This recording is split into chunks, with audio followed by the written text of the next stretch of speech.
Bon, on va où en vacances cet été? N'importe où, du moment qu'on puisse faire du vélo. Alors, j'avais pensé au Beau-de-Provence. Ah oui, les Baux-de-Provence, c'est une ville qui est très célèbre pour son passé minier. Oh, je ne savais pas. Et si, d'ailleurs, c'est une histoire qui a un lien avec le vélo. C'est même une ville qui a donné son nom à un minerai d'ailleurs, la bauxite. Ah bon? Oui, et le lien entre un vélo et un minerai, il est où?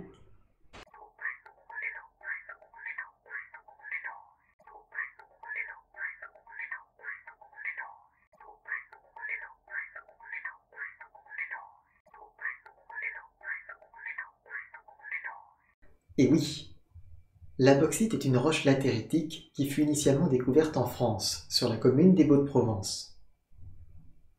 On pensait à l'origine que cette roche était un minerai de fer, mais en 1821, le minéralogiste français Pierre Berthier l'identifia comme une source d'alumine. L'histoire en restera là jusqu'en 1860, où la ville de Salindre accueillera le tout premier centre de production d'aluminium. À l'époque, la production reposait sur un traitement chimique à l'aide de sodium, une méthode aussi coûteuse que peu efficace. Par conséquent, l'aluminium était l'un des métaux les plus chers, plus encore que l'or. Par extension, son usage se réservait surtout à l'orfèvrerie ainsi qu'à divers produits de luxe. Pour vous dire, Napoléon III avait fait réaliser des couverts en aluminium. Être reçu avec ces couverts ô combien précieux était la preuve que l'empereur vous considérait comme quelqu'un de très important. Il faudra attendre 1886 pour voir apparaître le procédé Hall-Héroult. Inventé simultanément par un Américain et un Français, il repose sur l'électrolyse et permettra une production conséquente.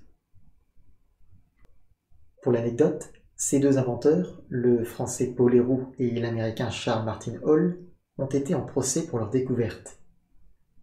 Charles Martin Hall a été le second à déposer le brevet le 9 juillet 1886, mais il a pu prouver qu'il avait obtenu des résultats probants avant que le Français ne dépose le sien le 22 février 86. Au regard de la loi américaine, cela lui permet d'affirmer sa préséance. Sauf qu'évidemment cette loi est valable aux États-Unis, pas en France où seul compte la date du dépôt du brevet.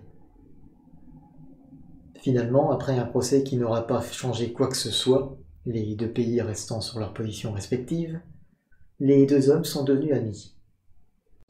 Et aujourd'hui, comme je l'ai dit, le procédé qu'ils ont découvert est nommé d'après leurs deux noms, Hall et Roux. Au passage, cette date de 1886 n'est pas leur seule date commune, puisqu'ils partagent aussi la même année de naissance et la même année de mort. Ils sont d'ailleurs tous les deux décédés à moins d'un mois de leurs 52e anniversaires respectifs. Mais fermons là cette parenthèse et revenons à leur découverte. Avec le processus Hall-Héroult, la production ne fera plus qu'augmenter et le prix baissera drastiquement. L'aluminium ne sera plus alors ni rare, ni précieux. Mais revenons un peu à la bauxite. La bauxite est une roche latéritique. Les latérites se forment en milieu tropical par l'action d'une forte pluviométrie. Pour faire simple, l'eau emporte tout ce qui dans la roche est facilement érodé, ne laissant sur place que des éléments lourds et peu solubles, généralement des métaux. Ces métaux forment alors une croûte d'oxyde métallique appelée cuirasse latéritique. Ce qui distingue la bauxite des autres latérites est sa forte teneur en aluminium, de 48 à 61%. Les autres composants sont l'eau, associée à des minéraux et non pas libres et liquides, qui constituent 10 à 28% de la roche.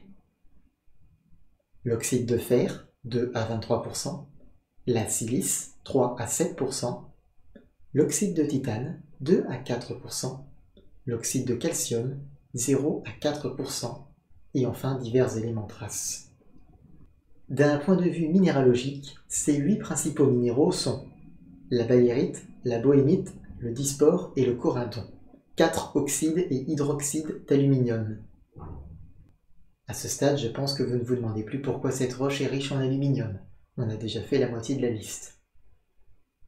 La goethite et l'hématite, respectivement un hydroxyde et un oxyde de fer.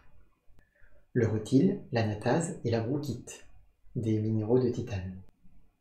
Pour ce qui est de sa localisation géographique, si de petits gisements de bauxite peuvent être présents en n'importe quel lieu dont les roches ont enregistré un climat tropical, l'essentiel des réserves se situe dans un nombre limité de pays. L'Afrique équatoriale possède les plus grandes réserves, mais les plus grands producteurs sont actuellement l'Australie et la Chine, qui représentent à eux deux près de 50% de la production mondiale.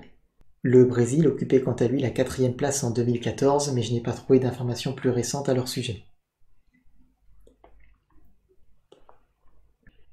Pour en revenir à l'aluminium, il s'agit d'un atome de sigle Al appartenant à la famille des métaux pauvres. De couleur argentée, il est le 3e élément le plus abondant dans la croûte terrestre, derrière l'oxygène et le silicium. Cette abondance s'explique par son comportement lithophile, autrement dit, il a plus d'affinité pour le manteau et la croûte siliceuse que pour le noyau métallique. Aujourd'hui, l'exploitation de l'aluminium se concentre sur les bauxites, dont les teneurs de 48 à 61% sont les plus intéressantes. Mais l'aluminium se trouve dans un bien plus grand nombre de gisements. Enfin, vous vous souvenez sans doute de l'histoire des pépites de chocolat dans le bac à sable versus la boîte en carton pleine de tablettes. Sinon, je vous renvoie à la vidéo sur les bifs. La réserve de bauxite est estimée à 28 milliards de tonnes en 2010. En 2014, on a exploité 286 millions de tonnes de bauxite, produisant 53 millions de tonnes d'aluminium. En prenant en compte les évolutions supposées de la consommation, on estime que les réserves de bauxite actuelles couvriront les besoins pour encore 90 à 150 ans. De plus, contrairement à beaucoup de métaux, l'aluminium n'est pas abondant dans les fonds marins. En fait, sa chaîne de concentration le rend naturellement abondant dans la côte continentale et dans ses dérivés latéritiques. Passé ce délai, il nous restera donc essentiellement des gisements à faible teneur ainsi que des roches rares, comme les roches magmatiques anorthosites. Par contre, si vous levez les yeux au ciel cette nuit, vous verrez qu'il y a du blanc sur la Lune. Dans beaucoup de cas, il s'agit d'une sorte d'anorthosite lunaire. Bonne nouvelle pour nos futures bases lunaires. Après, vous allez me dire avoir du stock c'est bien, mais la question c'est pourquoi s'en servir? Eh bien les raisons ne manquent pas. Certes, l'aluminium, comme vous allez le voir, a pas mal de défauts, mais il a des qualités qu'il est l'un des seuls à posséder. L'aluminium a une mauvaise résistance aux contraintes et à l'usure mécanique, ce qui fait que l'usage finira toujours par le briser. Cependant, il est léger, presque 4 fois plus léger que l'acier. En prime, il est résistant à la corrosion. Enfin, malgré un point de fusion relativement bas à seulement 660 degrés Celsius, il dispose d'excellentes capacités de réflexion thermique. Autrement dit, il renvoie la chaleur.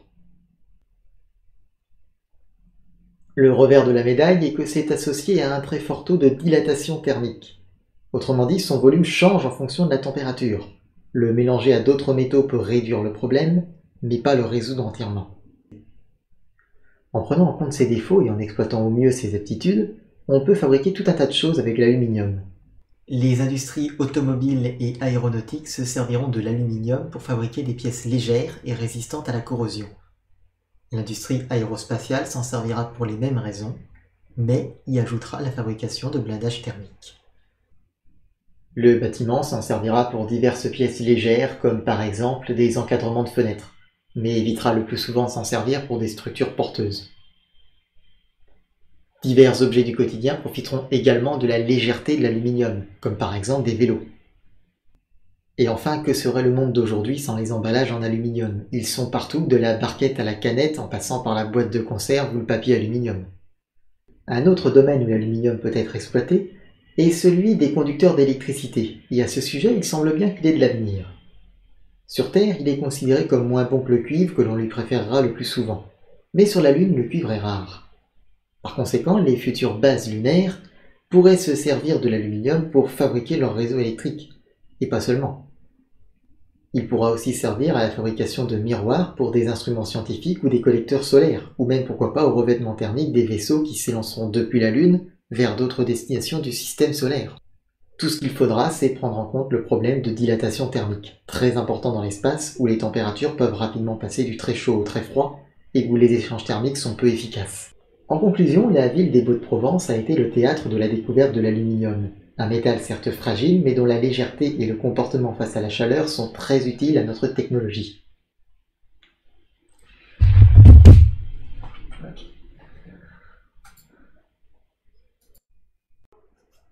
Et donc c'est pour ça que les Baux-de-Provence sont un lieu chargé d'histoire, car c'est une page entière de la métallurgie qui s'est écrite en ce lieu.